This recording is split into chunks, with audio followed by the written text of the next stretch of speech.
wabarakatuh.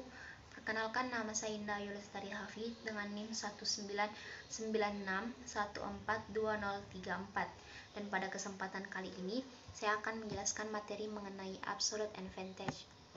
Di mana sebelum membahas terkait teori Adam Smith, adapun teori sebelumnya yang akan saya bahas terlebih dahulu, yakni mengenai teori merkantilisme, di mana paham merkantilisme muncul antara abad 16 sampai dengan 18 Masehi, merupakan suatu kelompok yang mencerminkan cita-cita dan ideologi kapitalisme komersial, serta pandangan tentang politik kemakmuran suatu negara yang ditujukan untuk memperkuat posisi dan kemakmuran yang disebut dengan political economy of state building. Adapun tokoh-tokoh lain yaitu seperti Thomas More, Jean-Baptiste Colbert, dan Jean Bodin. Fokus utama pemikiran merkantilisme yaitu kekayaan suatu negara diukur dari beberapa banyak emas yang dimiliki. Maksudnya di mana semakin banyak emas yang dimiliki, maka suatu negara tersebut dianggap semakin makmur. Dalam sektor perdagangan luar negeri, kebijakan merkantilisme berpusat pada dua ide pokok, yaitu yang pertama, penimbunan logam mulia, di mana tujuannya untuk pembentukan negara nasional yang kuat dan peningkatan kemakmuran nasional untuk mempertahankan dan mengembangkan kekuatan negara. Selanjutnya, di mana setiap politik perdagangan ditujukan untuk menunjang kelebihan ekspor di atas impor, atau dalam hal ini neraca perdagangan yang aktif, di mana tindakan ini dilakukan melalui proteksi yang ketat dan pemberian hak monopoli, dengan tujuan utama perdagangan luar negeri untuk memperoleh tambahan logam mulia. Sehingga untuk itu, ketika ekspor lebih besar dari impor, itu sama dengan surplus ekspor atau kelebihan ekspor, yang berarti nanti ada surplus emas atau surplus logam mulia. Mengapa surplus ekspor itu berarti surplus emas? Karena pada saat itu emas atau logam mulia dijadikan sebagai alat tukar atau alat pembayaran internasional. Sehingga dari teori merkantilisme ini, di mana perdagangan internasional itu dilakukan dengan cara mendorong ekspor secara maksimal dan membatasi impor secara ketat agar tercapainya surplus ekspor.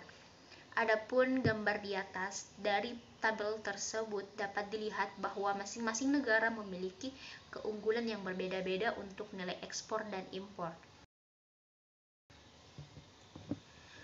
Teori absolute advantage yang dikemukakan oleh Bapak Adam Smith, di mana teori absolute advantage ini merupakan keunggulan absolut yang dimiliki oleh suatu negara.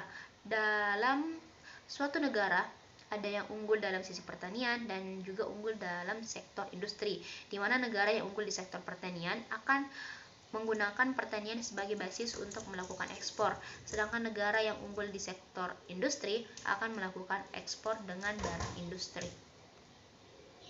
Menurut Adam Smith, ukuran kemakmuran suatu negara bukan terletak pada banyak sedikitnya logam mulia yang dimiliki, tetapi terletak pada kemampuan untuk memproduksi barang dan jasa.